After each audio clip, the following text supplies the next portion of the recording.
Good morning, children. Next, we move to another chapter, chapter 5, data handling. Okay, you know what is data? Data means it is collecting information. I give a simple example. Suppose a teacher wants to know the height of all the students in her class. What she do? First, she collect the height of all the students and arrange them accordingly and then interpret it. Okay. If you collect these data and picturize it, then you can easily identify which student has the highest height and which one has the lowest height. In this class, we discussed about different graphical representation. And the first one is pictograph. Pictograph means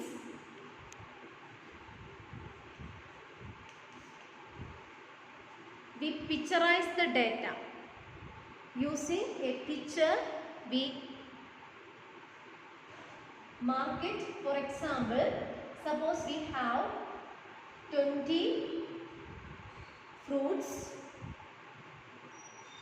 40 different fruits are there. Mangoes, orange, all these. Is it possible to mark all these fruits, 40 oranges or 20 oranges like that? What we do is, suppose one square represent 5 mangoes. 5 mangoes. Okay, so instead of this 20, we can draw how many squares. One square represent 5 mangoes. So total 20 mangoes are there. So we know that 5 fours are 20. So we need to draw 4 squares to represent the mangoes. Isn't it? 5 plus 5, 10 plus 5, 15 plus 5, 20. Another one, oranges, 40 oranges are there. It is not possible to draw all the pictures. Here also we draw another one.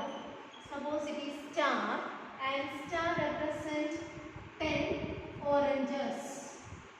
10 oranges. One star represents 10 oranges.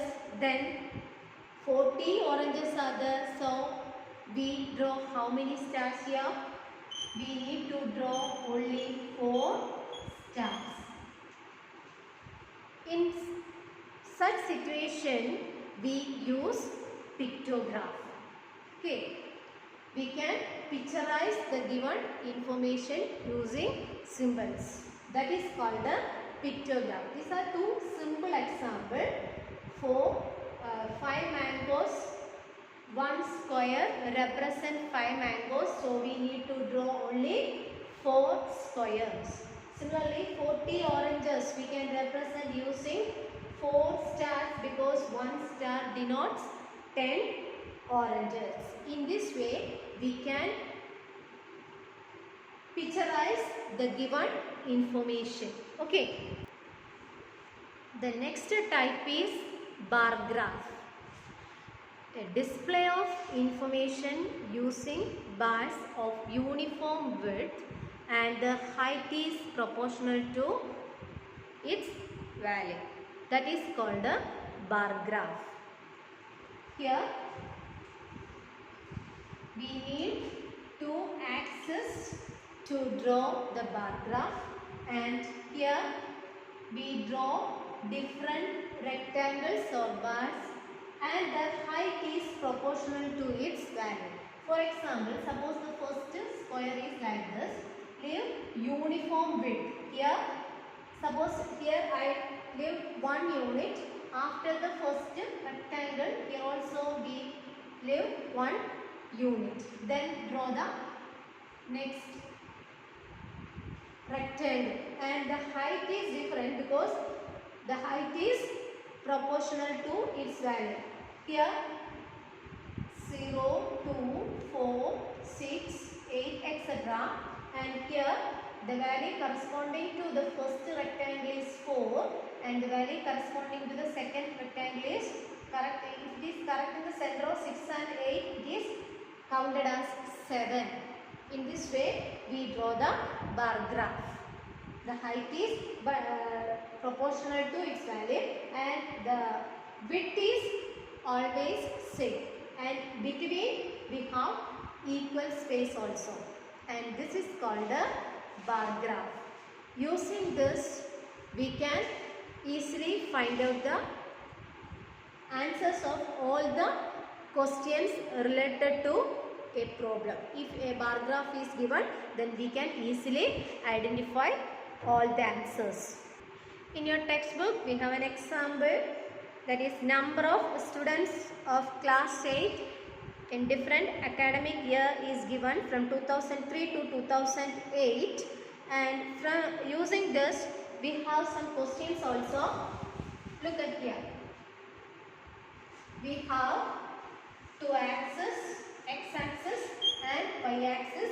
That vertical axis is called the y-axis and the horizontal one is called the x-axis. And first here we mark the suitable scale. Here 50, 100, 150, 200, 250, 300, 350, 400. This is the scale used in the y-axis, and here I draw the first rectangle, that the height is 100.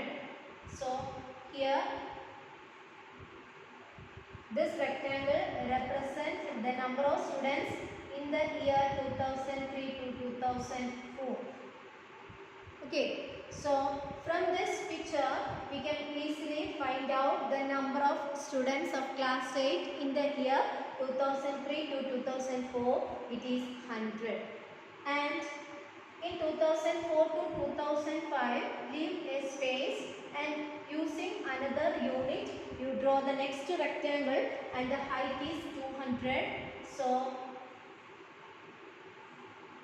this is the rectangle, and here this rectangle represents the number of students in the year 2004 to 2005 of class 8. Here you write number of students of class 8. Okay, number of students of class 8, and here in 2004 to 2005 number of students is 200, and 2005 to 2006 the number of students is 250. So this is the third rectangle, and here you write the year 2005 to 2006, and from 2006 to 2007 the height is 300. So you draw the next rectangle like this. 2006 to 2007. Then 2007 to 2008. 2007 to 2008 the number of students is 400. So this is the last rectangle, 2007 to 2008. Okay, this is the bar graph given, and from this bar graph we can easily identify in which year we have the highest number of students, isn't it? And in which year we have the lowest number of students. In 2003 to 2004 the number of students of class 8 is 100, and in 2007 to 2008 the number of students is 400. In this way we can easily find out the answer of all the questions related to it. And here the question is,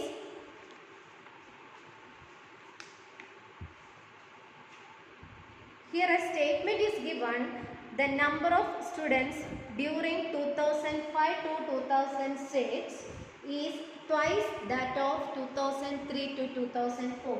In 2003 to 2004, the number of students is 100. And in 2005 to 2006, the number of students is 250. It is given that the number of students of this year is twice of that of this year. Is it correct? One is 100 and other is 250. So that statement is false. So we can easily find out, or we can construct the questions also using this bar graph. Hope you understood how we draw the bar graph. At the time of drawing it, you note these 2 points. It is very important. Here a common width between the rectangles and the height is different because the height is related to its corresponding value. Okay, using scale and pencil you draw the bar graph, and if you have graph paper you draw it on the graph paper itself. Okay, next one is double bar graph. To compare two set of information simultaneously, we use another type of graph that is called a double bar graph. For example, if you want to compare your marks, suppose you compare the marks of a student in two terms, first term and second term, you want to compare the marks. In this situation we can use double bar graph. Okay, so for example, here we want to compare the marks of first term and second term of a student. We can use this bar graph. For example, here we mark the marks, and suppose the marks is out of 100, you can choose the scale 10, 20, 30, 40, 50, 60 like that. Okay.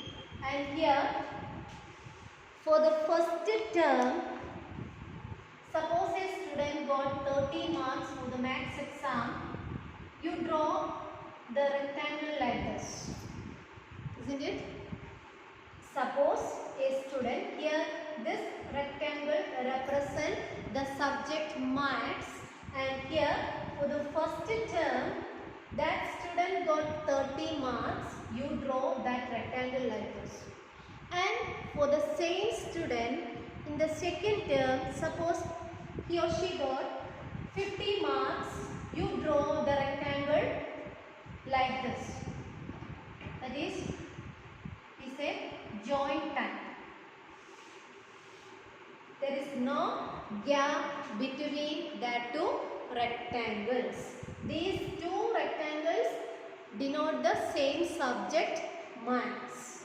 And next, leave the same unit. Here suppose you leave one unit, here also you leave one unit, and in the second suppose denote the next subject English, and suppose that student got 40 marks in the first term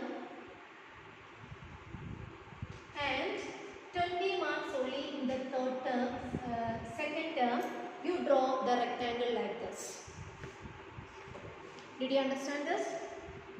These two rectangles denote the subject maths, and these two rectangles denote the subject English. And here these first rectangles denote the marks of first term. So you can shade like this. All the first rectangles you can shade. To identify the terms you can shade like this.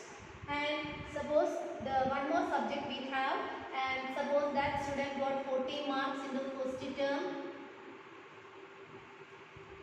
and 60 marks in the third term,